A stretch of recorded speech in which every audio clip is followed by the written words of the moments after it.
dos grupos de bacterias. Ustedes ya saben que hemos dicho que todas las bacterias normalmente presentan pared celular. Sin embargo, existe una excepción a la regla, los llamados micoplasmas. Los micoplasmas son un grupo de bacterias que carece de pared celular. Entonces, si nosotros habíamos dicho que comúnmente una bacteria tiene membrana y sobre ella tiene pared celular, lo común era que un antibiótico conocido, como se descubrió en el caso de la penicilina tenía la capacidad de destruir la pared celular. Pero obviamente, como esta carece de pared celular, toda su estructura suele ser membrana celular. Por ende, no hace ningún tipo de efecto, en este caso, el antibiótico. Y eso hace, normalmente, que esta célula pueda sobrevivir. Otra de las características es el hecho de que, como no tiene una pared celular rígida, hace de que tome la forma que sea. Por tanto, se dice que suele ser pleomórfica. Toma la forma que se la toque. Incluso algunas tienen forma de huevo frito. Así se le llama. Entonces, estas bacterias, normalmente, la gran mayoría suelen ser saprófitas. Están en el medio ambiente viviendo de alimentos o sustancias en descomposición.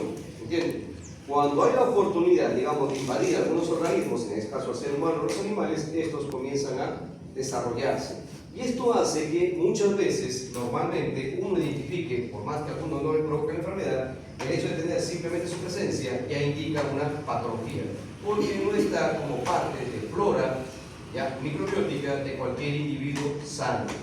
No lo está. Estos, como son capaces de sobrevivir comiendo desperdicios, podríamos decir que son fáciles de adaptar. Entonces, todos de este grupo normalmente suelen tener en su estructura una especie de prolongación de su membrana celular, lo que le provoca el proceso de adhesión y también le provoca el proceso de, en este caso sería desplazamiento. Estas bacterias suelen desplazarse con esta prolongación que tienen para la adhesión. Entonces, esto es muy fácil, que una vez que ingrese al organismo, sea por fuera por vía respiratoria, en este caso microbioma neumoniae, sea por vía, en este caso, de transmisión sexual, como genital, y también el ureoplasma. Las diferencias de ellos, básicamente, aparte de tener estas formas, se dan por el nivel de infección que puedan tener, ¿ya? O el nivel de, digamos, de patología que pueden tener dentro del desarrollo. Uno de ellos, incluso, cuando también mencionado, tiene la capacidad de ser considerado como parásito intracelular. ¿Qué significa eso? Va hacia la célula y penetran en ella. ¿Con qué finalidad? Con la finalidad de escapar de la acción de los macrófagos. Entonces, esto hace mucho más fregado su diagnóstico, porque obviamente si no está presente, los anticuerpos fácilmente no se van a producir. Entonces, la bacteria puede estar buen tiempo en su cuerpo y después recién genera la respuesta inmunológica. ¿Ya? A ver, completo parte para hablar cada uno de ellos, específicamente sus características principales. El Mycoplasma genitalium, en este caso, normalmente su material genético suele ser pequeño, en menor concentración. Otra característica, es, como les dije, es un parásito intracelular. Básicamente invade al interior de las células. Entonces, ¿qué se hace? Normalmente, como tiene una proteína que suele adherirse, que provoca su adhesión, normalmente a nivel de las mucosas. Entonces, ¿qué sucede? Normalmente cuando se adhiere acá, el proceso de adhesión dentro, o perdón, la parte externa de las mucosas, puede generar un proceso inflamatorio. ¿Ya? ¿Por qué? Porque automáticamente se conecta una reacción de un cuerpo extraño que está obviamente sobre una célula nuestra. Entonces se da un proceso de inflamación. Entonces, adherido a esto, es lo que provoca de que, de algún momento, de alguna forma, estos provocan el ingreso hacia el interior de la célula. Entonces, al ingresar al interior, comienza, vamos a decir, a provocar el consumo de los nutrientes. Y acá ten en cuenta una cosa. A ver, un parásito, una bacteria, tiene la capacidad de abrir la membrana, en este caso nuestra célula mucosa, ingresar y desarrollarse. Y esto hace que obviamente en el interior, básicamente, se desarrolle y la parte externa no se dé el proceso de identificación por los macrófagos. Entonces, ¿cuál es el problema acá? El problema está que como comienza a provocar el consumo interno de los nutrientes de la célula, esto provoca una necrosis. Vamos a tener células internas que se están muriendo. Ahora, teniendo esto en cuenta, el consumo de lo que vendría a ser, en este caso, el citoplasma de esta célula, es muy similar a lo que vendría a ser la parte del suelo. Por tanto, es importante la presencia de esto para los medios de cultivo.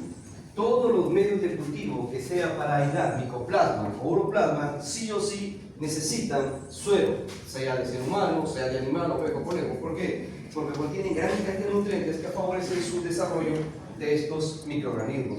Esto lo hace muy exquisito para su crecimiento, ¿ya? Cualquier medio de cultivo en el cual nosotros podamos adherir suelo en su composición, y especialmente que sean no en este medio tradicionales como son agar, sino en caldos, ¿ya? Esto favorece su desarrollo. Básicamente, como dicen sus compañeros, como no tienen pared celular, su identificación va a ser con cualquier tipo de tinción. Puede ser la tinción Jensen, puede ser con tinción de azul metileno. Cualquier tipo de tinción lo va a teñir netamente a su membrana celular, ¿ya? Para que tengan en cuenta, los medios de cultivo para esto, cualquiera que fuese, tienen que ser de naturaleza líquida, por lo que nosotros conocemos como caldo, ¿ya? Ahora, cuando hablamos de estos, como ustedes ven acá, está a nivel interno, pero sin embargo, cuando este comienza a desarrollarse, la mayoría de pruebas que se hacen son pruebas para detectar, en este caso, los anticuerpos. Acá en San Martín existe gran cantidad de personas que suelen tener micoplasma. Entonces, ¿cuál es el problema? Que como estos en un medio tradicional no se visualizan, porque obviamente la mayoría que hacemos un monocultivo o un cultivo de secreción seminal o un cultivo de secreción vaginal, normalmente lo hacemos en medio de cultivo de estado sólido. Entonces, cuando se siembran estos microorganismos, difícilmente crecen, a excepción que lo siembres en agar sangre. Pero nadie sospecharía que tú tendrías que sembrar tu medio de cultivo en este caso, o mejor dicho, tu muestra, en agar sangre. Entonces, no suele detectarte. Entonces, se detectan otros microorganismos contaminantes. Se le da los antibióticos y los antibióticos normalmente suelen matar a las gram negativas y gram positivas. Pero como verán, estos no son ni gram negativas ni gram positivas porque obviamente no tienen membrana celular. Por ende, los antibióticos que suelen darse suelen ser variados. Es por eso que algunos, incluso ginecólogos, ni siquiera te mandan a hacer examen. Ellos más o menos sospechan por los síntomas y signos y te dan antibióticos de amplio espectro, que muera lo que tenga que morir. No, y eso provoca que tengan ustedes su flora vaginal pobre, ¿no? Sin bacilos, sin nada. Acá. ¿De quién es la culpa?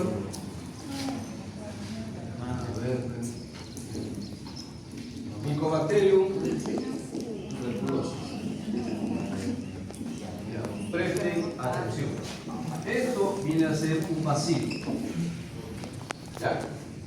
Este bacilo tiene la capacidad de poseer una cápsula de mayor concentración de lipopolisacárido, su composición.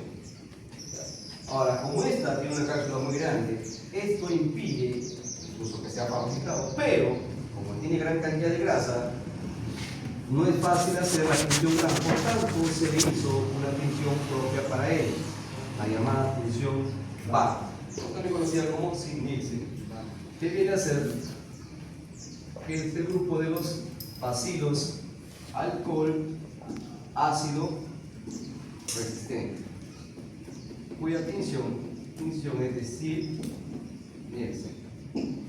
La tinción de Sid-Nielsen obviamente abarca los bacilos alcohol ácido resistentes. Estos bacilos, como vuelvo a repetir, no se tiñen ni para gram positiva ni para gram negativas, pero la tinción Sid-Nielsen hace que el bacilo se vea de color azul. La característica de este bacillus es que suele ser cosmopolita. ¿Qué significa esto? Está por todos lados. está en el agua, en el aire, en la tierra, en todos lados. Por tanto, incluso nosotros somos portadores. Entonces, normalmente para identificar esta bacteria hay que hacer diferentes tipos de pruebas.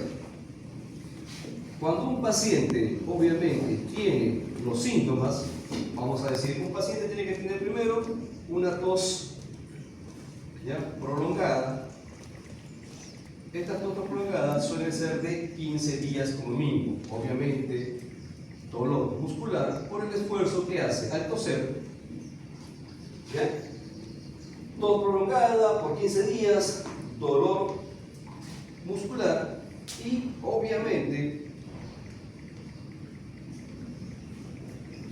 pérdida de peso. Normalmente la tuberculosis era un síntoma o una enfermedad propio de la gente pobre. Los pobres tenían que enfermar por tanto nadie se preocupaba. Entonces era común encontrar tuberculoso muerto porque era obviamente de bajos recursos. Y se entendía que obviamente esta era una especie de enfermedades, vamos a decir, de gente tercermundista. Sin embargo, esto llegó a prolongarse y a contaminar a otro tipo de personas que lastimosamente morían normalmente por bajo peso porque no podían consumir sus alimentos. Grandes poetas y grandes pensadores murieron de tuberculosis. Incluso se dice, por ejemplo, que César Vallejo murió de tuberculosis. En una etapa estuvo pasando a hambruna allá en Francia, ¿no? Bueno, entonces, ¿qué se hace? Hay que ver un diagnóstico. El diagnóstico tiene hoy en día de dos maneras. Uno de ellos es la baciloscopía, otro es el cultivo, y si tú eres sangrado, haces la prueba inmunológica.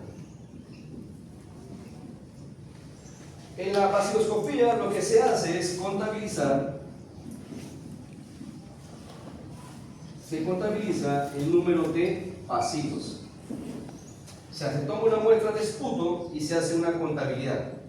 Si supera, si es mayor de 20 por campo, ahí estamos hablando que hay un problema, ¿no? El paciente puede desarrollar la enfermedad.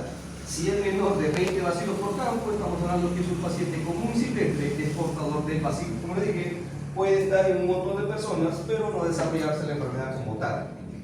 Y si es positivo en la baciloscopía, esto amerita que se dé el cultivo. El cultivo que es Lewis-Hansen. Este medio de cultivo, Lewis-Hansen, es el medio de cultivo ideal, en este caso, para sembrar. Si el paciente da positivo a esto, o sea, tiene más de 20 bacilos, cuando se le hace, ojo, la tinción sin Nielsen es la que determina la baciloscopía. Yo agarro la muestra del fruto, lo diluyo, hago un extendido, lo coloreo a través de la tinción de sin Nielsen. Para eso es la prueba de baciloscopía. Contabilizo si tiene más de 20 bacilos por campo, doy como positivo para tuberculosis y remito a que se haga un cultivo. En el cultivo, en vez del cultivo Lewis-Hansen, va a tener acá, normalmente acá tiene alta concentración de lípidos, porque incluso hay ahí yema de huevo. Por eso, si te das cuenta, su pared celular contiene alta concentración de lípidos. Entonces, una vez que se hace cultivo, se espera aproximadamente entre 13 a 21 días para su observación de colonia. Les había dicho, incluso en la pregunta del primer examen, ¿cuánto es el tiempo de división de una célula Mycobacterium? ¿Cada cuánto se divide? Algunos me han puesto 360 días. Ya, 30 días, 30 horas, ¿sí? Cada 6 horas o cada 360, una división celular. ¿Se dan cuenta? Uno me han puesto o días. Y ahí obviamente se da el cultivo. Ahora, si el paciente tiene los síntomas y quiere ahorrar tiempo, obviamente se da la prueba inmunológica. Esto es cuestión de tiempo, ¿no? 1 hora, 2 horas, y se detecta que eres tuberculoso. Ahora, luego de esto viene el tratamiento. Una vez que se ha identificado el tratamiento, suele ser desde 3 meses hasta 1 año. Y tú dirás, ¿pero por qué? ¿Por qué tanto? Porque hay un detalle. Nosotros, cuando somos infectados, como les dije, la bacteria tiene la capacidad que en su interior donde está su material genético, en la cual debería ser destruido cuando el antibiótico decide destruir la parte de su material genético, la parte de su pared celular más la cápsula es tan gruesa que evita que ingrese rápidamente los antibióticos para destruir su pared celular, su membrana celular o destruir su ADN. Por tanto, eso lo hace muy complicado. Y no solamente eso, el hecho está de que, vamos a suponer, ahí está, acá están tus pulmones.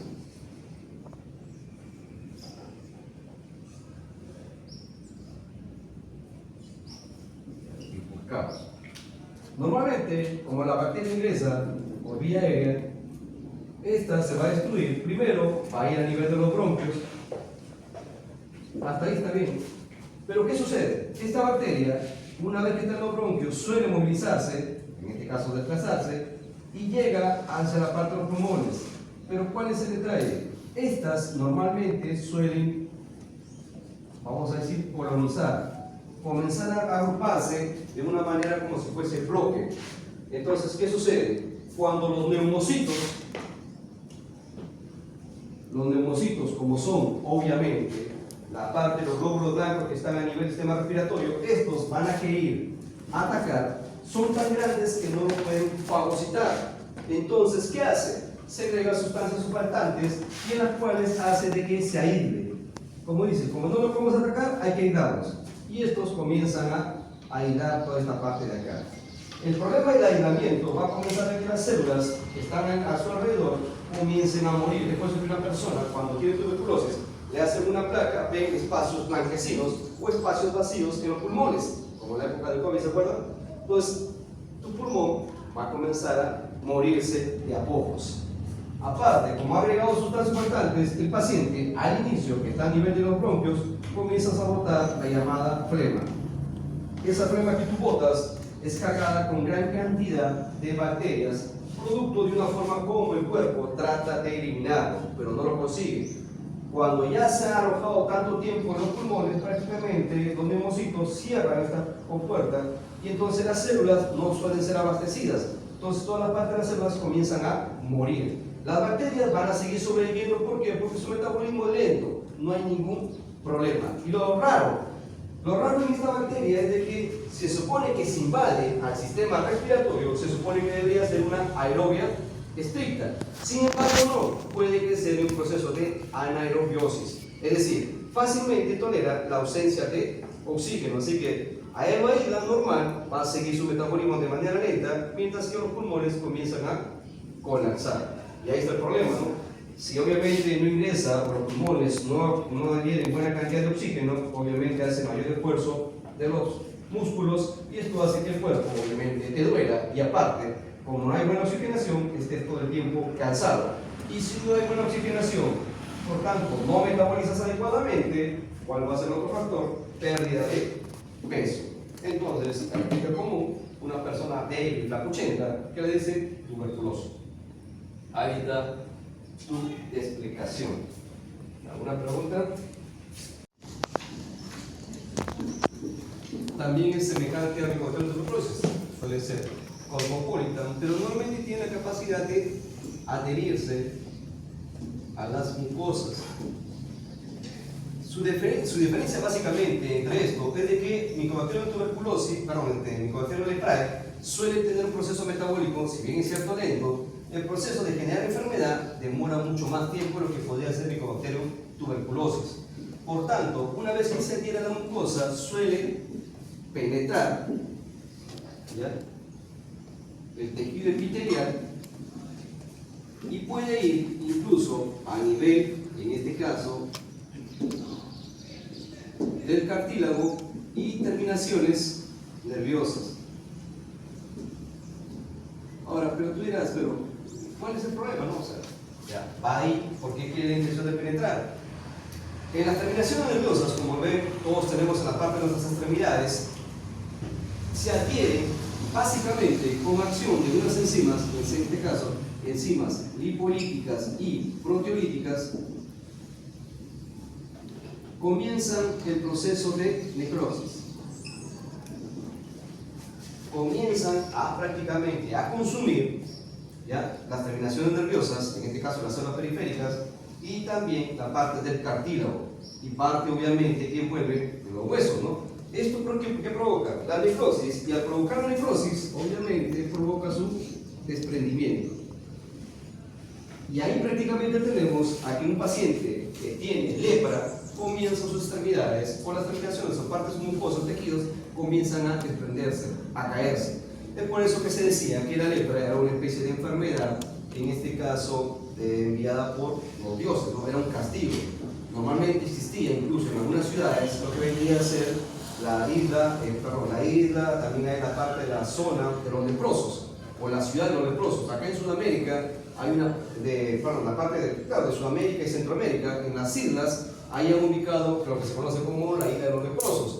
Cuando era la época de la invasión por parte, supuestamente la conquista de los europeos, gente que era contagiada de lepra era directamente embarcada y llevada a esa zona. ¿Ya? Entonces, en esa zona prácticamente vivía gente con este tipo de enfermedad, pero no había en ese entonces un tratamiento exclusivo para esto. Hoy en día, por suerte, ya existe. Ya existe. Y se le conoce como la enfermedad de cáncer.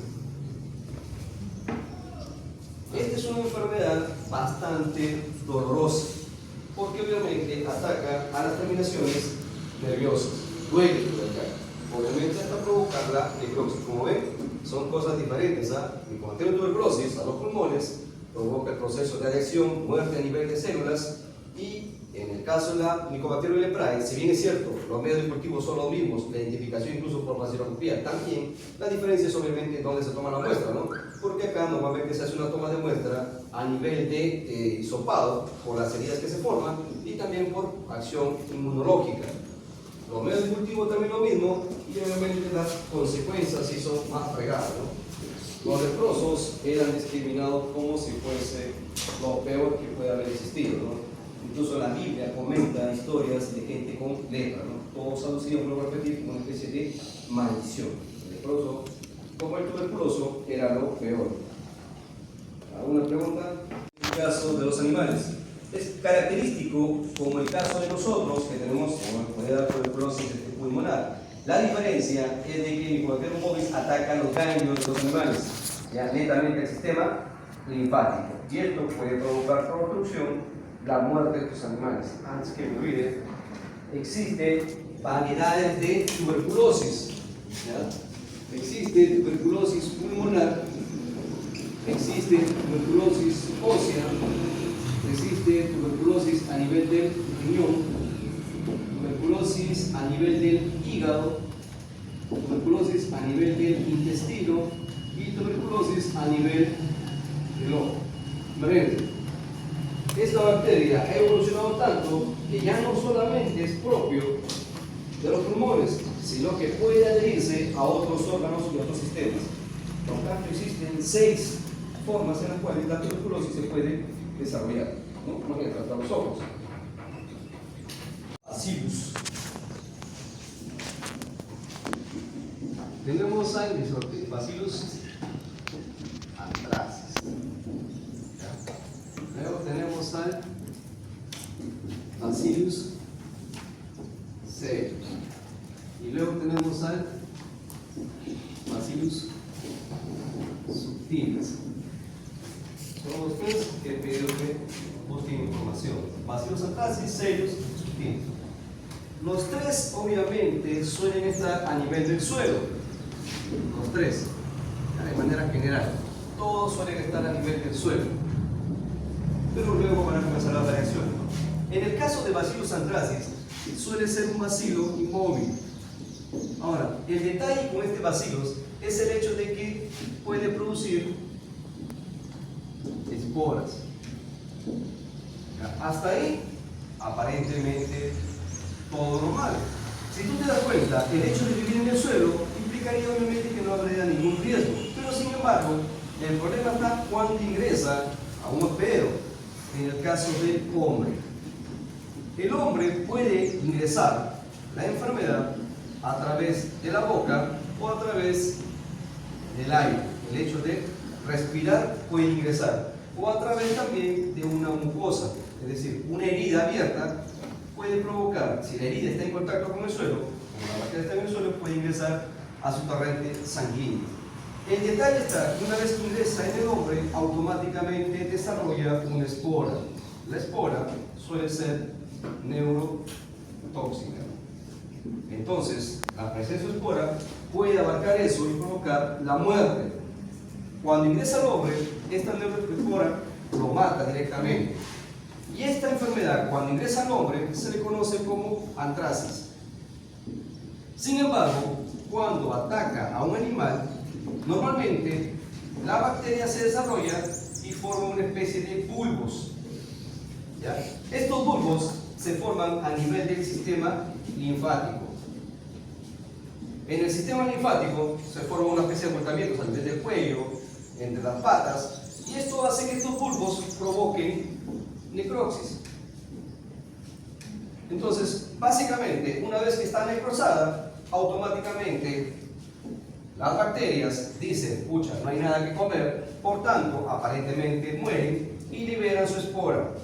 Y esta espora es la que termina matando a los animales. Por tanto, el animal muere, pero su característica principal es la generación de bulbos a nivel del cuerpo. Están necrosados. Es por eso que este tipo de enfermedad en los animales se le conoce como carbunco. En el hombre se conoce como antracis y en los animales se conoce como carbunco. Es la misma bacteria, pero de diferente forma como iniciar la muerte, tanto en el hombre como en los animales. Cuando se presentan estos tipos de bulbos, por ejemplo, como están en parte de las enfermedades del sistema linfático, algunas personas, encuentran a los animales muertos, ¿qué hacen? La norma, la ley dice que supuestamente los animales deben ser incinerados. Ellos no hacen eso. Simplemente encuentran a su vaca muerta, como dicen, se murió de la nada, como dicen ustedes. ¿Qué hacen? Lo matan, cortan sus extremidades y lo venden como carne normal. El detalle está que como esto ha ingresado al sistema linfático, el sistema linfático se distribuye por todo el cuerpo, mucha carne de estos animales están con las esporas. Entonces, cuando estas son vendidas, puede contaminar al hombre. ¿Ya? La normativa acá en todo el país dice que un animal que tenga este tipo de características, ya después de estar muerto, debería ser incinerado. Pero la gente es muy inescrupulosa y simplemente lo que hace, corta lo que le conviene y obviamente lo vende, ¿no? Y ahí eso provoca la contaminación. Acá en el Perú incluso hay casos, acá incluso en San Martín hay casos de, en este caso de carbunco, pero por suerte son informados, ¿no? Porque ya hemos visto muertes de gente de manera inesperada por culpa de esto, ¿no? Que también es denunciable penalmente. Bacillus cereus, me olvidaba. Su medio de cultivo suele ser TCA o también agar sangre. Esta bacteria, debido a su espora, es considerada como el terrorismo biológico o la guerra biológica. ¿Ya? Esta espora fue utilizada para las guerras biológicas por el Medio Oriente. Entonces les voy a contar la historia de que hacían crecer esta bacteria, lo sacaban de su medio de cultivo cuando ya estaban prácticamente muertas, pero tenían espora. Estas esporas eran secadas correctamente y enviadas en sobrecerrado a las embajadas de diferentes países. Y estos abrían, ¿no? Y se básicamente ingresaba la espora por vía aérea y pasaban los días, ¿no? La espora soltaba su toxina y provocaba la muerte de las personas, ¿no? Eso sí fue utilizado y hasta hoy en día se utiliza. Bacillus cereus es un bacilo, ¿no? Normalmente que suele estar a nivel de los cereales. ¿Verdad? Lo característico, cuando ésta crece o se desarrolla, su colonia es de color rosada. Probablemente es una de las colonias más hermosas que puedes ver de una bacteria. Normalmente a nivel de los cereales suele desarrollarse esto. Para que se desarrolle necesita una concentración, en este caso de humedad. Tiene que haber buena humedad para que esta bacteria se desarrolle. Entonces, muchas veces, cuando la gente ve que se está desarrollando una colonia, o en este caso está contaminando los cereales, la gente no le interesa. O simplemente descarta lo que está aparentemente contaminado y utiliza lo que está abajo. Lo que no entiende es de que cuando esta bacteria se desarrolla, suelta una espora. Esta espora es considerada como una enterotoxina. Y esta enterotoxina puede provocar la sensación de vómito y también puede provocar las diarreas. Eso es lo que provoca esta bacteria. ¿Dónde podemos cultivarlos? Hay un medio de cultivo que también es el TCA, y especialmente hay un medio que se le conoce como Medium Cereus. ¿Ya? Tiene los requisitos en este caso: concentración de humedad para que desarrolle un medio de cultivo necesariamente para Bacillus cereus, así se le llama. ¿Ya? Estos normalmente suelen ser mayor contagioso en zonas donde uno genera mayor concentración de cereales, por ejemplo el arroz, el trigo. Estas suelen ser contaminadas a nivel del Medio Oriente y en la parte de Asia. Acá en el Perú también no hay, pero en menor concentración, ¿ya? Pero sí ha habido casos de Bacillus cereus por contaminación alimentaria. Y Bacillus subtilis normalmente suele estar también a nivel de la tierra. Ahora, ¿cuál es el detalle? Este sí o sí es un oportunista. Esto normalmente no suele provocarnos a nosotros algún tipo de enfermedad. Solamente provoca enfermedad cuando existe mayor concentración. Cuando existe mayor concentración provoca enfermedades. ¿Ya? Si no, no lo hace. Tiene una toxina conocida como la toxina subtilina.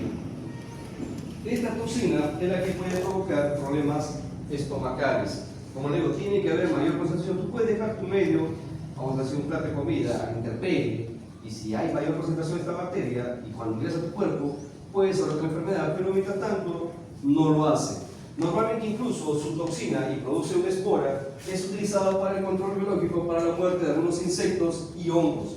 Suele utilizar esta bacteria como controlador biológico, ¿ya? Pero para el ser humano no suele tener mucha importancia, es que obviamente no hay mayor concentración. Esta sí es utilizada, como digo, para control biológico en factor agronómico. Bien, ¿alguna pregunta?